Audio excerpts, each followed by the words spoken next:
Okay, what we have here is a Toyota Celica. It's a, what is it? It's a, here it is here, it's a 5S FE engine, and it's a 2.2 litre double overheat cam. I've bought this car at Wreckers and I'm going to fix it up. I've done most things on it. I actually have changed the timing belt over here, but the big problem is that when I start it up, it's blowing smoke on startup, which means that the valves, the valve stem seals down in here are worn out. So I want to change the valve stem seals without actually removing the head of the engine, which is here, and that way I can get a roadworthy on this thing without it blowing smoke all over the place. Now I have to do a number of things to get down here, so I have to remove the cam gear, I have to remove a lot of stuff here, I actually have to detach the engine mounts down in here and on the other side as well. And that way I can get to the engine and take the valve springs off and remove the stem seals and replace them. The stem seals themselves cost about $50, so for a small amount of money I can get this car back and running again.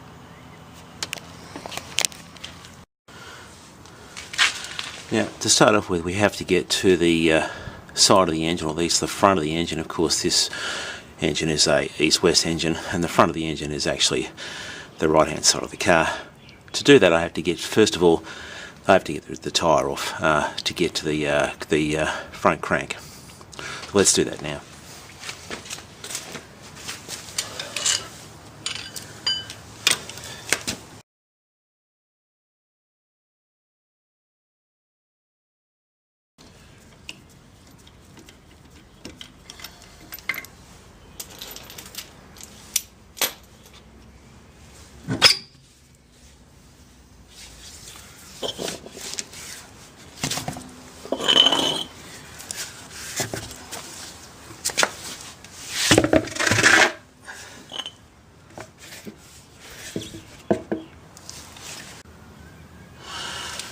So now that I've removed the tyre, I can see the front of the engine here. That's the crank, the front of the crank pulley here.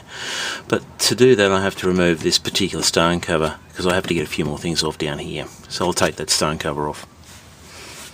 I always find it's a good idea when you take something off a car to keep its bolts and everything that came with the particular component in one unit. So when I took the bolts off in this bump stop here, I just put it in the boot and basically left it there because it'll be a while before I come back to it. That way when I come back to it, I can see all the bolts that came with that particular component, and all the bolts can go in there, and I'm not sort of fossicking through a bucket trying to find the original bolts for the project. Now that we've got this far, I need to get to this timing pulley off, because behind that there's the timing belt, which has to come off because the belt runs up to the head. I can't remove the head until the timing belt is off.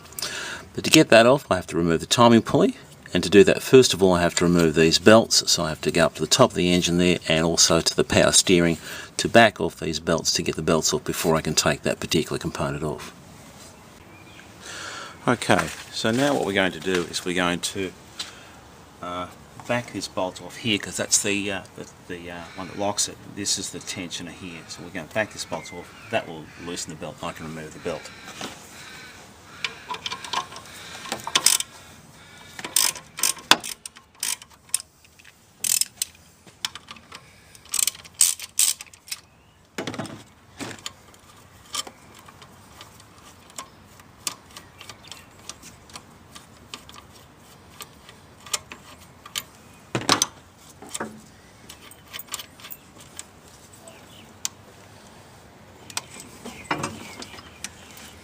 So that belt is gone, but now we'll also have to remove the alternator.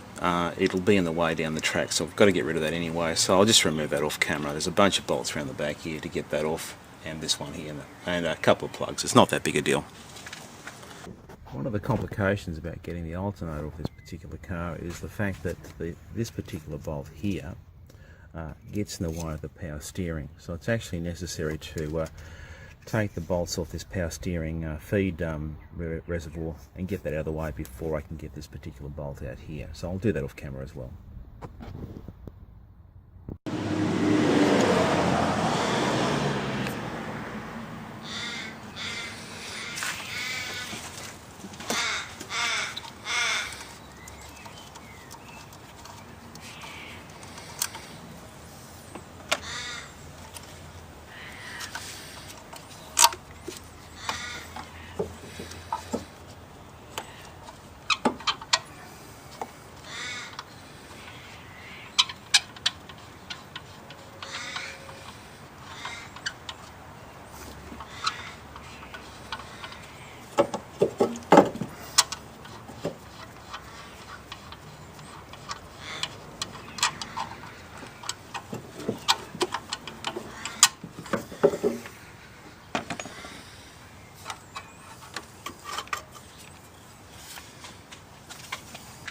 It should be noted that I've actually disconnected the battery as well, because I don't want to short while I'm doing this, because I disconnected these leads here from the alternator.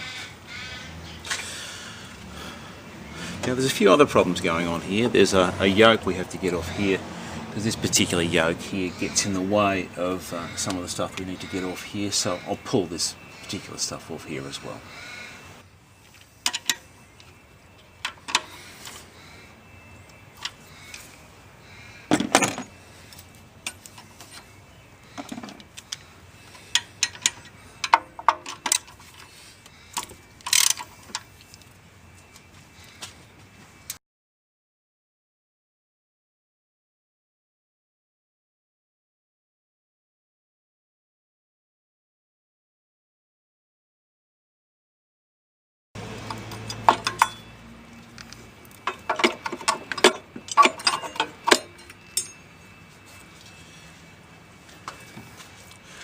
Now all of that was part and parcel of removing the alternator, so what I'll do is I'll grab all the bolts and screws and belong to that particular section and put that in the boot with everything complete, so when I go to put the alternator back I'll just grab the same bolts and screws. This now allows me to remove the wiring that goes over the top of the head.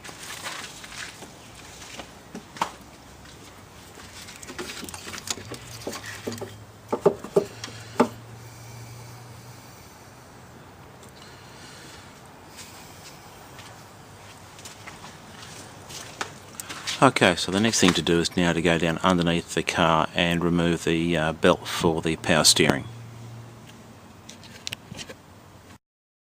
So the power steering belt runs through from the back of the pulley here all the way up to the power steering pump, which is this pulley here, and this particular nut here is the tensioner for that. So if I back that nut off there, I should be able to pull this down, give a bit of a tug on the belt, and it should come away and I can remove the belt. I'll do it off camera because I can't get in there and film and do my work at the same time. Right, now we've got the power steering belt off. What I want to do now is get this particular bolt out of here. Now this particular bolt that holds the timing pulley on is really tight, and because the bolt's attached to this great big flange here, you actually have to break the seal of the flange on there at the same time, and it needs one absolutely almighty belt to get that off. And you can do it with a 3/4 rattle gun if you've got one, but I don't have one. But the other thing to do is just brace that I've got an impact socket on there. Brace this particular breaker bar on something or other, and just go around and temporarily put the battery in and give it a crank over. In fact, just give it one almighty belt with a crank, and that usually backs it off. Let's give it a go.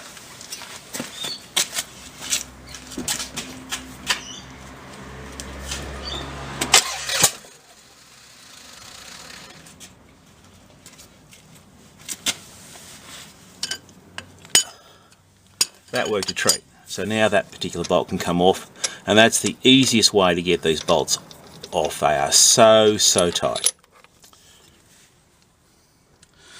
So the next thing to do is grab a puller and pull this particular timing belt off. Now we're going to remove the harmonic balance. That's this thing here.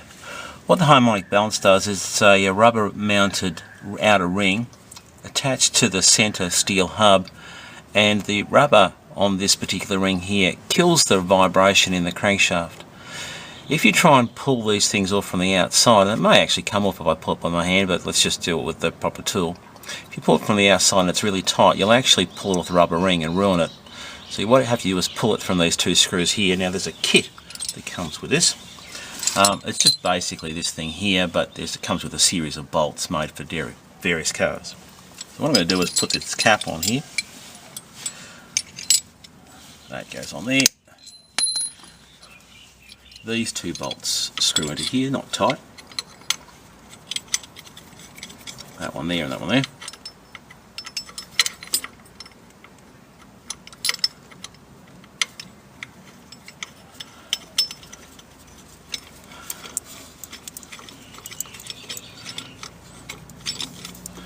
Screw that in about 6 or 7 turns.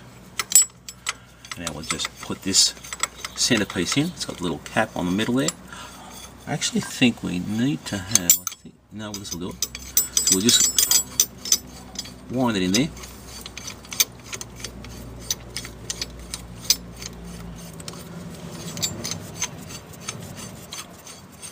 Making sure, sometimes you have to adjust the squareness of this, but that looks pretty good. We'll just put a socket on here, and we'll start turning that around, and that should pull this balance off. And I can feel it moving already, so it's just coming off quite easily, but it's difficult by hand. Sometimes you can actually pull it off. This time we'll just use the probably pull it off.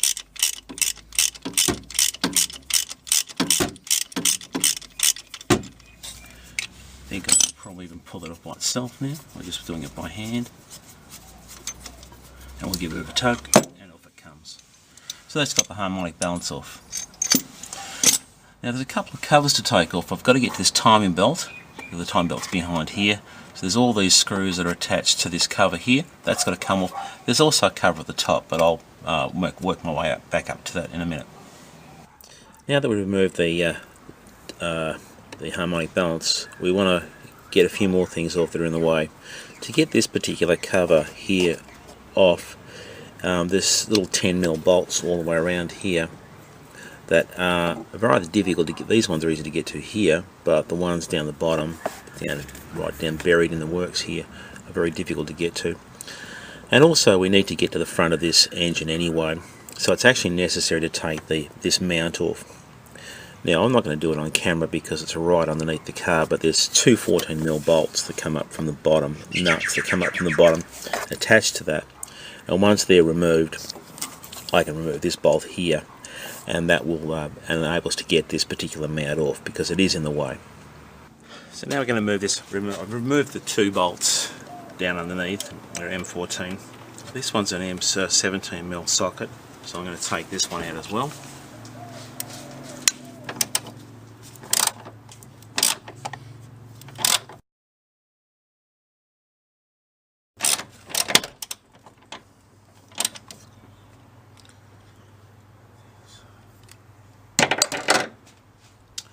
They've dropped a bit. I think I'll get a jack underneath there and jack up the engine just a little bit to take some of the load.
Can't get that engine mount out because this particular bracket's in the way. So what I'm going to do is just take off the bracket so I can lift it up. It's just a little bit wide, we're going to pull it out.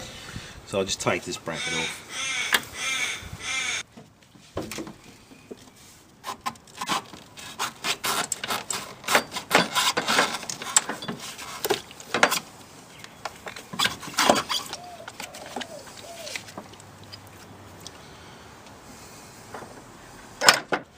Right, now the next thing is to get these covers off. Now the front screws are okay, they're fine, but the back one is really difficult to get out. It's tucked right in the back there, and it's a very difficult job to get that one out. There's even one back further, but when I changed this last time I actually cut the back of the cover off so that it doesn't do anything back there anyway, it doesn't protect anything. And there's one screw that's even more difficult to get to, so I just cut the back of the cover off. So it's just this top one here, that one there, and I think it's one in the middle. And there's another cover down the bottom there with all M10 socket to get on there, and that all comes away. And that exposes all the timing belt. I'll just do that off camera because it takes a long time. I remember from the last time I did this particular job that there's actually this particular bolt down here. It's really difficult to get to. It's actually easier to take the engine mount off the other side of the engine. This particular mount here is one similar to that.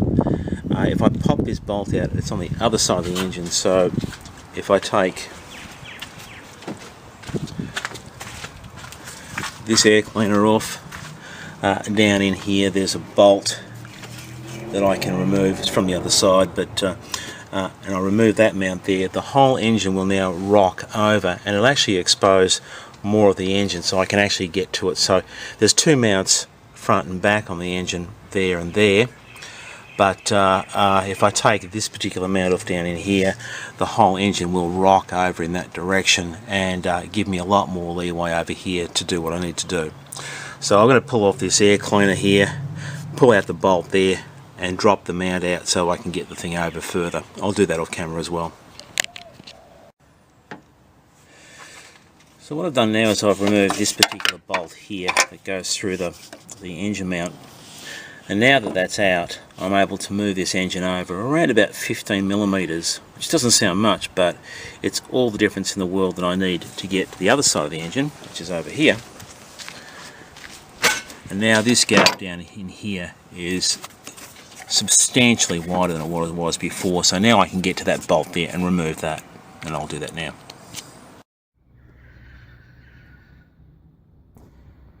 So now that I've removed the bolts, I can now remove this particular cover here, and that'll expose the entire timing belt. Excuse the wobbling of the camera. So that's out. I can see all my timing belt here. There's my timing belt coming off, going over through a tensioner, back up the top pulley around here. I think that's the oil pump pulley, and then down back to the main crankshaft. So that's basically exposed all the timing belt. So now the job is to remove the timing cover. So let's have a look at this thing. First of all, we've got to get this bolt out here. That's going to be in the way. These have to come out. I think when you unscrew these nuts here, that cover comes off, and that will expose all the cam gear. Then I've got to remove the pulley, and I've got to get the camshafts out. There's two of them, so I have to take a few things off and get these things out here. It's not that complicated really. It's just these bolts here, those ones there, and pull out the spark plugs and what have you, and the whole thing lifts off. So I'll just do that off camera as well. Right, just the last bolt here. I'll just take that one off.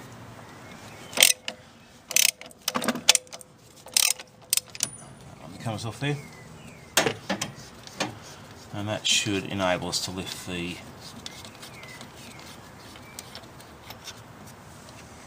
rocker cover off. In all likelihood this is going to get in the way, so I'll just take that off.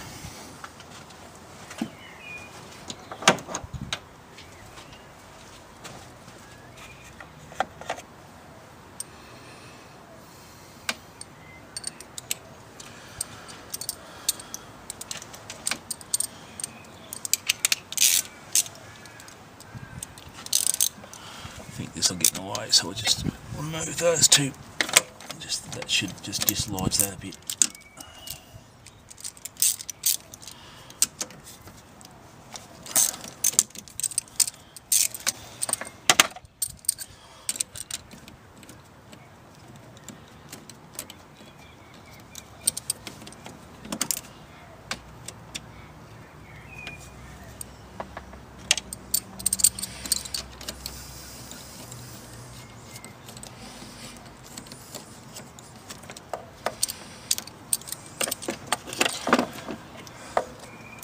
Just make it a bit easier, and hopefully we can just lift this off.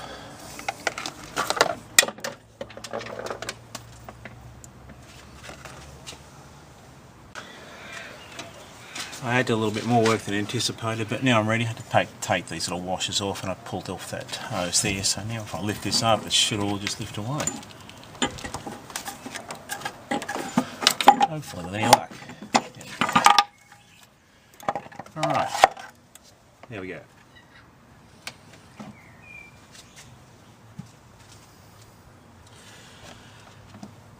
Now, this is the two camshafts here. Now this particular overhead cam engine has what we call bucket cams, which are, there's no rockers in these things, they're little bucket things that you push down there. There's little shims on the top of them, the cams push them down. So what we need to do is get these cam gear, these bearings off, get these shafts out, and that will allow us to get the buckets out, and then we can get to the valve springs, which are right the way down there.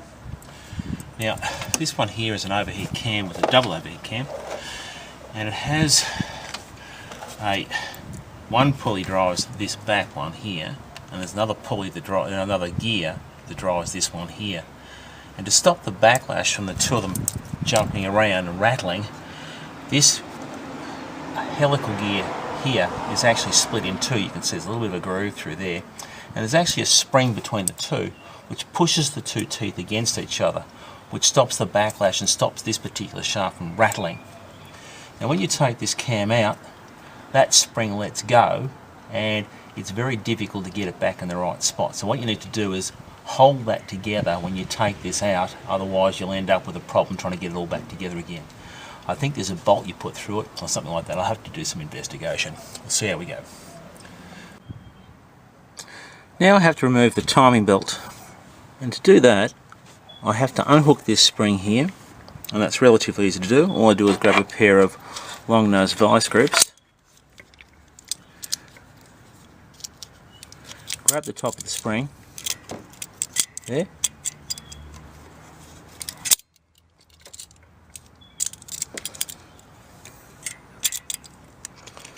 lock it up, pull it off, let that one go. And now I just have to take this, undo that, and that pulley there will slide back out of the way, and the whole belt will come off.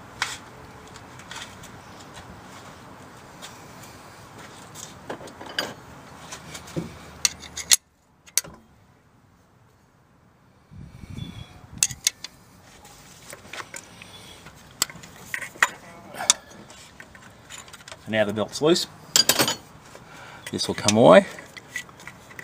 That can come off there, and that detaches the belt. I'm just going to leave it there for the moment. I did actually go ahead and, whilst I had a chance, back this bolt off whilst it was still attached to everything, and back that bolt. Was very, very tight. I actually had to lever the engine over to get this further away, quite a long way. Luckily I took that other mount off. So now it's a matter of removing the camshafts. So let's have a look at that. Just one little hiccup to get the cam off. There's a couple of screws down the back in here holding one of the caps for the bearings. To get to that, this cover has to come off here, so there's a couple of bolts that will remove that metal cover there. Then I should be able to get the top of the bearing caps off the cams. Sorry for the wobbliness of the camera, but I just want to show you this here. This is the split helical gear. Now to stop that from falling apart when I take it out, because they're actually spring loaded together, I'm just going to put this bolt here temporarily through here and lock that out, so that now when I take this out it's not going to fly apart on me, and that way when I put it back in again I can just drop it straight back in. I also have to lock out the this camshaft here, this one here, because I've got to get a bolt off down in the works down here. I've got to get this bolt off here, and to do that I have to lock out the camshaft.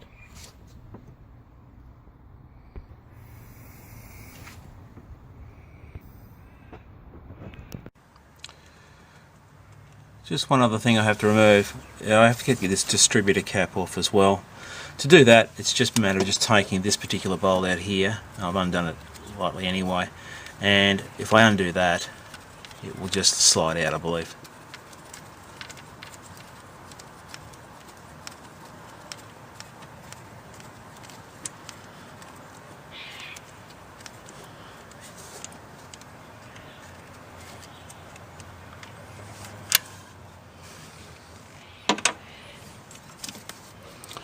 should just slide out. Yes, it does. So I could probably just leave that there because it's not really going to matter much. I'm just going to leave it hang there, just off the side of it, and do as little work as I possibly can.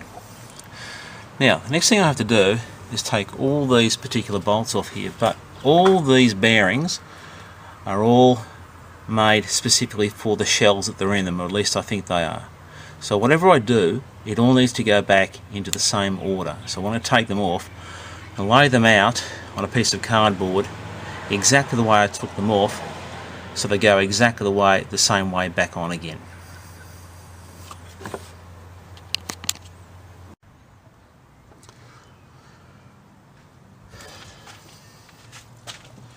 So now we're at the point of taking off the camshaft. I've actually backed these bolts off, and these are all the caps. And as I start undoing them, they're actually under a lot of load from the spring because there's a whole bunch of valve springs all pushing this up, so I need to sort of back these off a little bit more gradually as I'm going. You can feel it lifting up as I'm going.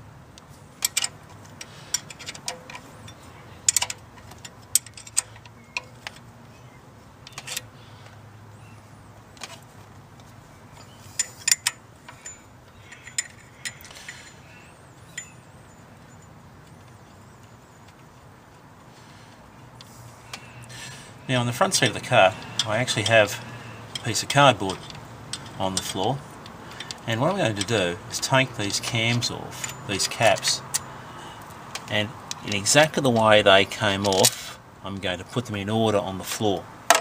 So now I'm going to go around and put this in order on the front floor.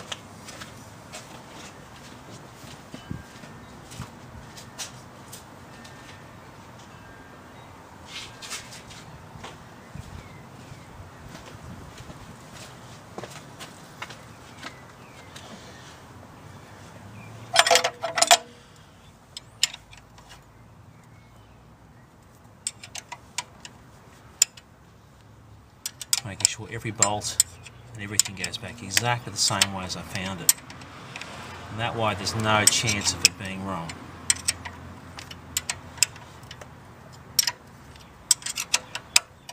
You can feel these springs pushing the camshaft up as I'm going.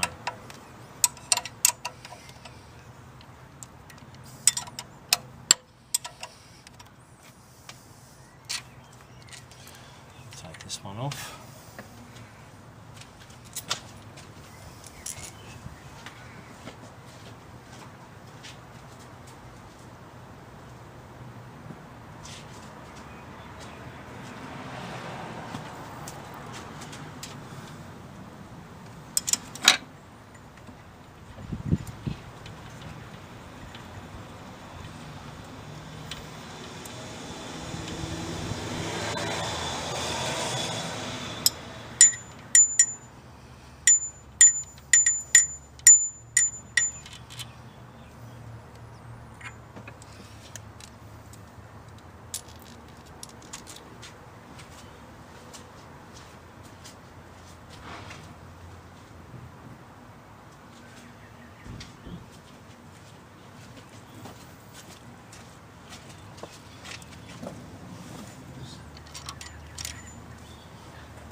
And that cam should come off, hopefully.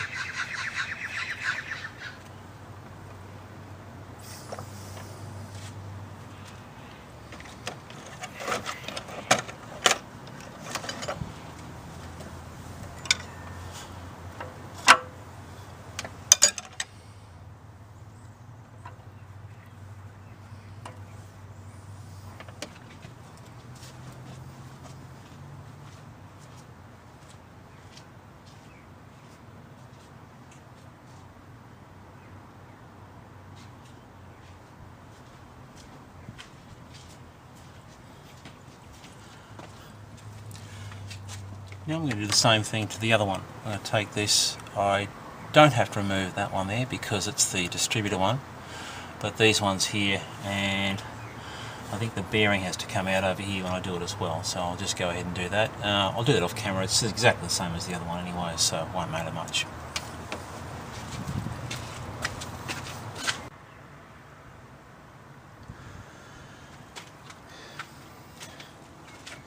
So now I'm on the last one. The last cap here should come off. It's actually starting to lift up the other end anyway, so this should be alright. As it turned out, I needn't have bothered with the numbering of the caps because they're with the order of the caps because they're all numbered on the top. So better be safe than sorry, but anyway, I'll point this out in a sec when I get this one off.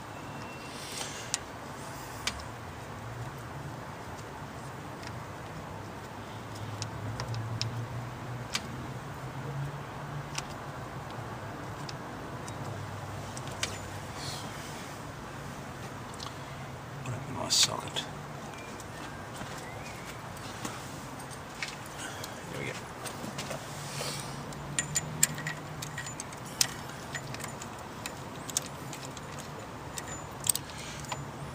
So on those caps, it's actually a little. This one here has number 14, so that would be 1, 2, 3, 4, 5, 6, 7, 8, 9, 10, well, they're all sort of numbered anyway. And there's a little arrow saying which direction they go, and all those arrows go facing towards the front of the engine. This is always the front of the engine. The transmission's up this way. So now I'll put that one, I'll still put it in the same order, force of habit I suppose, and that other camshaft should lift straight off.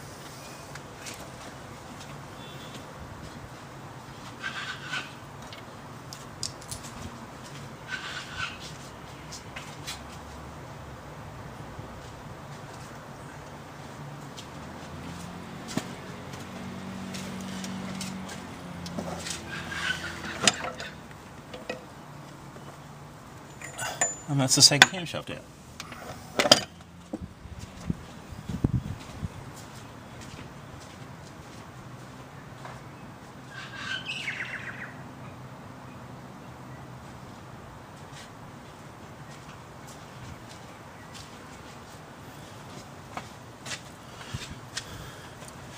Now I've got to the top of the buckets here. Now those should lift up and out of the way, so let's just pick one of these things up. I might have to be careful here. There's a big hole in here, there, particularly there, I think one at the front as well, that goes all the way down to the bottom of the engine, and I don't particularly want anything falling down there, so I'm going to grab some paper towel and shove it down that hole there. There's a few of them, they're all cranked down there. I'll put some paper towel down there so I don't drop the little keepers that go in here down the hole when I do this, otherwise I'll be very sorry if I lose a keeper down there. I'll do this off camera and play around with it. Once I've perfected the art, I'll put it back on camera and I'll show you how I'm going to get the springs out and get to the stem seals. So I've got, this is the bottom of the engine. Now what I want to do, first of all, is I want to find top dead centre with this crank here.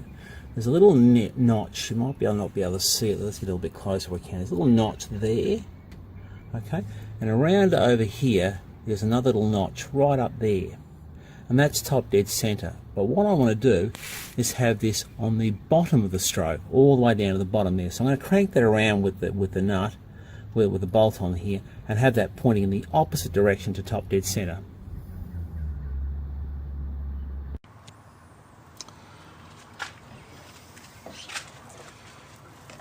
Alright, what I had to do is I had to take this particular sleeve out of this particular one here because this particular gadget here had lost its centerpiece and it's stuck down there, so I had to unscrew that. It's a bit difficult getting it off, but anyway, I got it off anyway. Don't have to do it with the other ones, but this one is important. What I'm going to do now, I've got the cylinder, the crankshaft, all the way around down to the opposite of top dead center, so that piston there is right the way down the bottom. And what I'm going to do is I'm going to shove rope down into the cylinder as much as I can possibly get down there.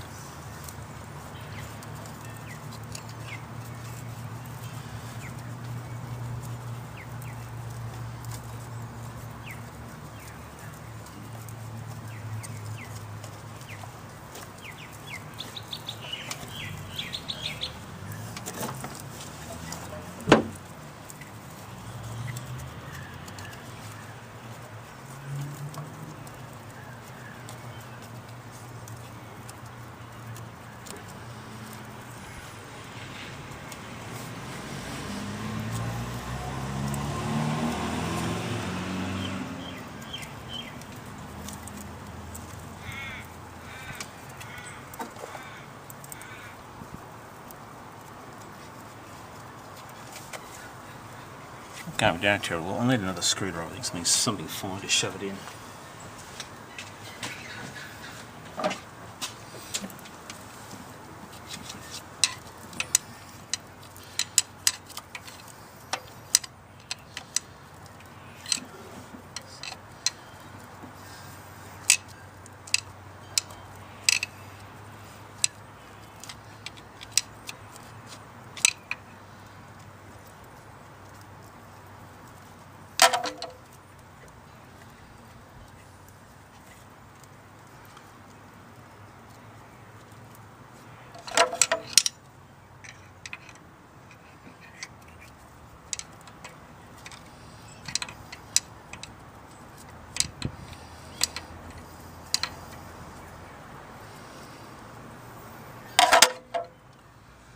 Something a bit finer to shove it in with.